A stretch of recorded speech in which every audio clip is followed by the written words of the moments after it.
is an unrehearsed program. The views expressed are those of the guests and not necessarily those of the producer. Today's topic: Saudi Arabia's education system in Passion for Truth award-winning program.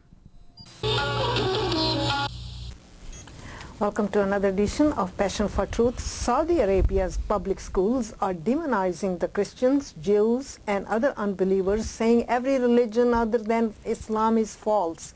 The school curriculum encourages violence towards others and misguides the students into believing that to safeguard their own religion, they must violently repress other religions. Is the school curriculum dividing the world into true believers of Islam and unbelievers known as infidels? That's the questions we have for our panelists today. Meena Bhagat, staff attorney from the Jubilee Campaign International. Dr. Gregory Staunton, President, Genocide Watch, also professor at the University of Mary Washington. Anne Boalda, Director, Jubilee Campaign and Honor Just Law International. Dr. Joseph Annunziata, with expertise on international affairs. As a former professor, Dr. Annunziata was an advisor to the Assistant Secretary of Defense on international issues. Also, he was a senior staff member at the White House.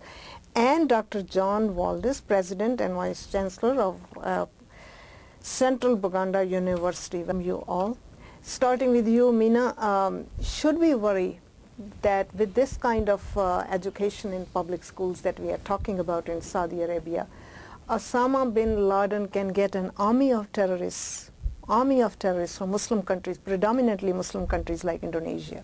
Absolutely. I mean, it's clear by the curriculum and what they teach in these type of madrasas and these type of public schools, let alone the private ones that aren't even sanctioned by the government, that it's an absolute jihad training camp. And these are the type of students and the type of children that are taken advantage of by groups like Al-Qaeda and by people like Osama bin Laden. And speaking of Osama bin Laden, you think he wants to destabilize, Muslim countries like Saudi Arabia and Indonesia? No question about it. No question. I mean, he has in fact declared that he wants to overthrow the Saudi regime and to institute essentially his own version of Islam in all of these countries, which is it's going back to the 9th century is what he really wants to do, and it's a very dangerous kind of fascism is really what he's talking about. And is Zarqawi's death going to add more violence? I hope that it will destabilize Al-Qaeda. His ranking in Al-Qaeda being what it was, it's my hope that the fact that he's no longer there will reduce the amount of violence in Iraq. And also, it's hopefully an opportunity for the U.S. and the U.S. troops that are in Iraq to make a difference and to show that now that he's not there, that they can in fact control the countryside. Right now, there's chaos. There's the back and forth between the Sunni and Shiite groups and other groups, and there's religious minorities that are caught in the crossfire. It's bad. And I hope that can change now that he's dead. Joe, are we winning the battle for the hearts and minds of the Muslim people? In part yes, and in part no. I wanted to go back to the Osama bin Laden thing. Actually, I think what Saudi Arabians are teaching, the kind of fundamentalist Islam that is being taught there, and what Osama bin Laden is preaching are the same thing. It's a form of Wahhabism, a form of fundamentalism. So I don't really see they're in conflict. He objects to some of the rulers of Saudi Arabia who he thinks are too friendly with the West.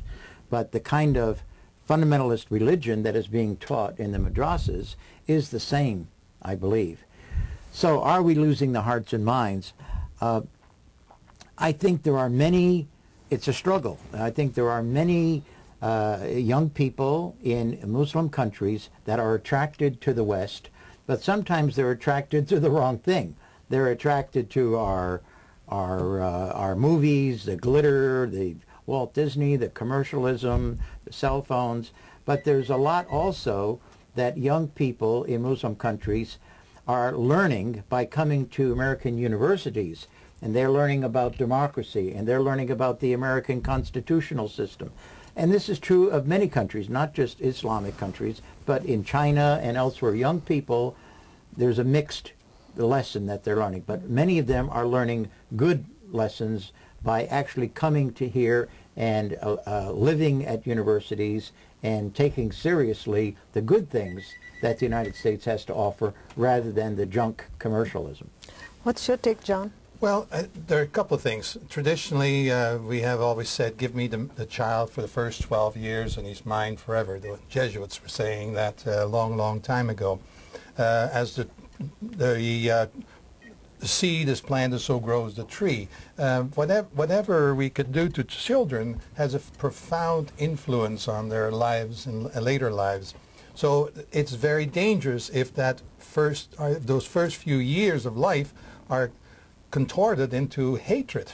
We come from a culture and from a set of propositions that we should all learn from each other. That, by the way, was an old Arabic and Muslim concept. We learned a great deal from them because they had learned a great deal from other people. They kept swapping ideas. But if we say, no, everything outside of our own Wahhabi group is bad, then it cuts off the flow of ideas. And what we get is very stilted adults who have been brought up on one line of thinking, and we call those people extremists. And that's exactly what they become. And Indonesia has a history of moderate Islam with elements picked up from Buddhist and Hindu religion. Is it an easy target now for the terrorists? The terrorists are definitely targeting Indonesia because it's also the largest Muslim population of any country in the world. It is at a crossroads and has been since democracy was restored in 1999. And when Indonesia is at such a crossroad, it becomes a target for all kinds of ideologies. Those of the same Wahhabi sect has already been identified have gone in and created madrasas. Those who have been involved in the terrorist bombings at the different sites in Indonesia are all originating with the same area and the same madrasa school of Indonesia. And what has happened is the government is in many ways too fearful to actually crack down and close down that specific madrasa school, even though it's been the spawning ground for each of the terrorists that have been active in Indonesia. That very small nucleus has made a targeted effort to destabilize Indonesia and to stir up sentiments against the moderate type of beliefs and living with one's neighbors, as has always been historic in Indonesia. How can Muslims organize under the banner of peace under such circumstances with that kind of educational system in all over the Muslim countries? One prominent Muslim says that it's the preacher that's instigating the violence. You have to be very sexy to give a message, and what they mean by sexy is that you have to kill the Christians because they are our enemies. Are we giving them enough reason to propagate that philosophy? I think that the real key here is to encourage governments who are in Islamic countries to crack down on these extremist groups.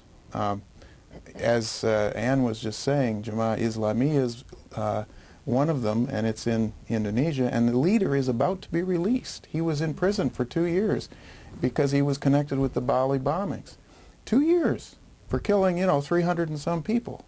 And this particular group is very dangerous because they've been involved in ethnic and religious killings in other parts of Indonesia as well.